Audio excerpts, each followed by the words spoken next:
సాధ్యం కానీ అమలుకు నోచుకొని దొంగ హామీలతో ప్రజలను మభ్యపెట్టి గద్దెనెక్కించిన కాంగ్రెస్ ప్రభుత్వంలో ప్రజలు తీవ్రంగా వ్యతిరేకిస్తున్నారని పెద్దపల్లి జిల్లా బీఆర్ఎస్ అధ్యక్షులు రామగుండం మాజీ శాసనసభ్యులు కోరకంటి చందర్ అన్నారు.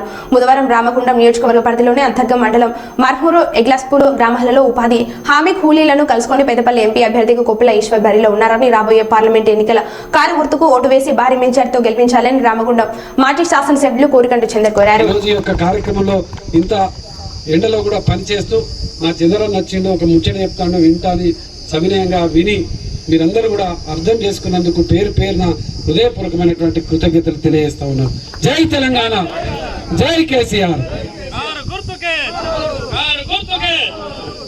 కష్టపడుతున్నటువంటి అక్కలకు చెల్లెళ్ళకు అందరికీ కూడా హృదయపూర్వకంగా నమస్కారాలు తెలియజేస్తూ ఈరోజు పార్లమెంట్ ఎన్నికలు, ఎంపీ ఎన్నికలు వచ్చినాయి. 77 ఏళ్ళు అయింది స్వాతంత్రం వచ్చి, 300 ఇట్లా పడుతూ ఉన్నాయి.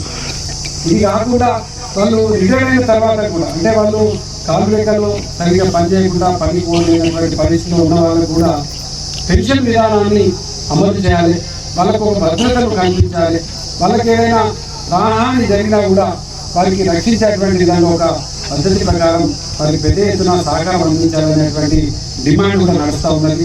దీనికోసం ఆనాడు కాంగ్రెస్ పార్టీ కానీ, ఈరోజు ఉన్నటువంటి బీజేపీ పార్టీ కానీ ఇవి కూడా అధ్యయనం కానీ, కాబట్టి ఇలా బీఆర్ఎస్ పార్టీ ఆనాడు తెలంగాణ కోసం 14 ఏళ్ళు పోరాటం చేసింది.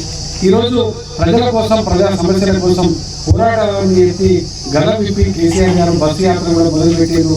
మీరందరూ కూడా చూస్తూ ఉన్నారు. ఈ సందర్భంలో ఒక ప్రశ్నించేటువంటి గొంతులను ఈ యొక్క ఎన్నికలలో గెలిపించాలని ప్రత్యేకంగా మీకు చెప్పడం కోసమే ప్రత్యేకంగా రావడం జరిగింది. ఈరోజు మన జరిగినటువంటి అసెంబ్లీ ఎన్నికలలో మనం ప్రత్యక్షంగా చూసాం.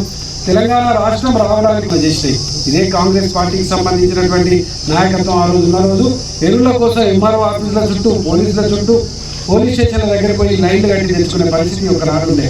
కరెంటు లేక రాత్రి పూట పొలాలలో పడుకుంటే కేసీఆర్ గారిని ఏమని మాట్లాడతారు, నీ పేర్లు మెడలు వేసుకుంటాం, లేకపోతే నీ గుడ్లు వీపుతాం అనే రక్షించడం తప్ప, కొట్లాడు తప్ప. మేమానాడు 14 ఏళ్ళు ఈ తెలంగాణ కోసం ఇదే కాంగ్రెస్ పార్టీ మీద కొట్లాటం చేసినాం, కొట్లాడినాం, పోరాటం చేసినాం. అన్ని విప్లవ సంఘాలు అందరూ కూడా ఒకతాటిపైకి తెలంగాణ తెచ్చుకున్నాం. వచ్చిన తెలంగాణలో మీరు ఇచ్చినటువంటి హామీలను అడుగుతున్నాం.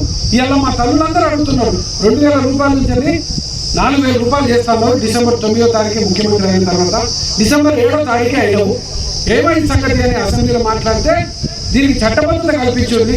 మీరు అసెంబ్లీలో ఇది తీర్మానం పెట్టుంది, మేము అన్ని కూడా నెరవేర్తామంటే లేదు 100 రోజులలో మేము చేస్తామని చెప్పేసి మాట్లాడి 100 రోజులు సమయం ఇచ్చాం.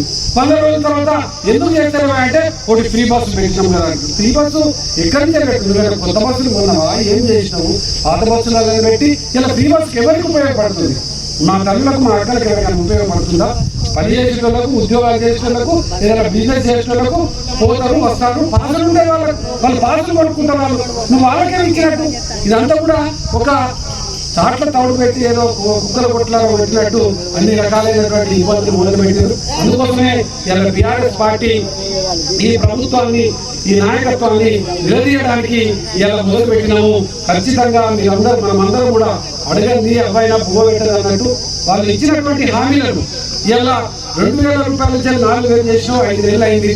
డిసెంబర్ 9వ తారీఖు ప్రమాణ స్వీకారం చేసినాం. 5 నెలలు అయింది. ఇలా 10,000 రూపాయలు మాకు వచ్చేది 5 నెలల్లో. మా 10,000 రూపాయలు ఇస్తేనే మీరు మా దగ్గరికి ఓటు రండి అని ఇలా కాంగ్రెస్ అందరూ కూడా నిలదీస్తారు. గ్రామాలలో 2500 మా మహిళా సోదరి వాళ్ళకు అకౌంట్లలో వేస్తారన్నారు. 5 నెలలు అయింది. 1250 రూపాయలు వచ్చేది. మొన్న 12,500 రూపాయలు వచ్చేది.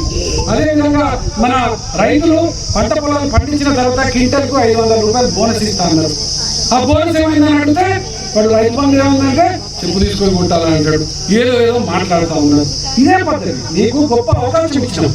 5 ఏళ్ళు పరిపాలన ఇక్కడ ఉన్న ఎమ్మెల్యే కానీ వీళ్ళందరూ కానీ వాళ్ళందరూ మనకు జవాబుదారులు. మనం అడిగిన దాన్ని ఏమని అడుగుతున్నాం? మేము ఆ రోజు మా దగ్గరకు వచ్చి ఓట్లు అడిగినావు.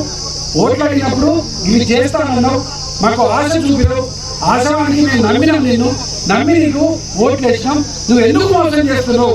ఈ మోసానికి ఇలా మోసం చేయకుండా మాకు వచ్చే నుంచి మా పైసలు ఇయ్యి, మా రుణమాఫీ చేయాలి మనం అడిగితే ఉల్టాసీగా మాట్లాడుతున్నారు.